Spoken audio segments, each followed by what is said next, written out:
আসসালামু আলাইকুম viewers, health এডুকেশনের আজকের এই পর্বে আমরা আলোচনা করব হাইপারটেনশন বা উচ্চ রক্তচাপ, যেটাকে সাধারণ মানুষ হাই প্রেশার বলে জেনে থাকে।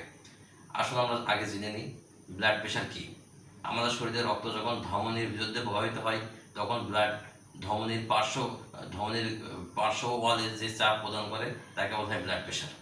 যখন এই ব্লাড প্রেশার নর্মাল রেঞ্জের তুলনায় উপরে থাকে, বেশি হয়ে থাকে, তখন আমরা এটাকে বলি হাই প্রেশার। এই হাই প্রেশার আজ বাংলাদেশ সহ পৃথিবীর সমস্ত দেশে খুবই কমন একটা ডিজিজ। এটাকে যদি আমরা অবহেলা করি তাহলে ঘটতে পারে মারাত্মক দুর্ঘটনা।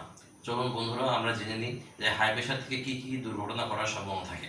যেসব রোগীরা হাই প্রেশারে ভোগে তাদের হার্টের মাসলগুলো অনেক দুর্বল হয়ে যায় আস্তে আস্তে, সেক্ষেত্রে হার্ট ফেলার হওয়ার সম্ভাবনা অনেক বেড়ে যায়। এছাড়া হাইপারটেনসিভ পেশেন্টদের হার্টের রক্ত চলাচল কমে যায়, যার কারণে বুকে ব্যথা হতে পারে, যেটাকে মেডিকেলের ভাষায় অ্যানজেনা বলা হয়।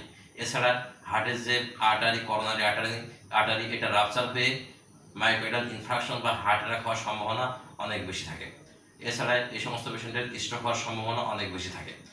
চোখের রেটিনাল আর্টারিকে এটা ক্ষতিগ্রস্ত করে, যার কারণে চোখে আস্তে আস্তে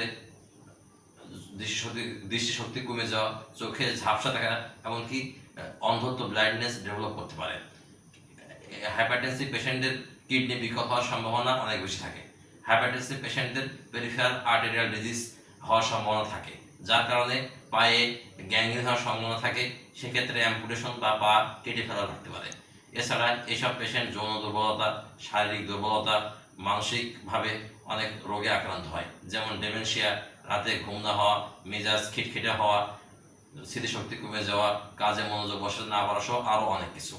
তাই হাইপারটেনশনকে কোনোভাবে অবহেলা করা উচিত না। যদি ব্লাড প্রেশার বেশি থাকে তাহলে সাথে সাথে বন্ধুরা আপনারা ডাক্তারের পরামর্শ নিন, সেবা নিন, সুস্থ থাকুন।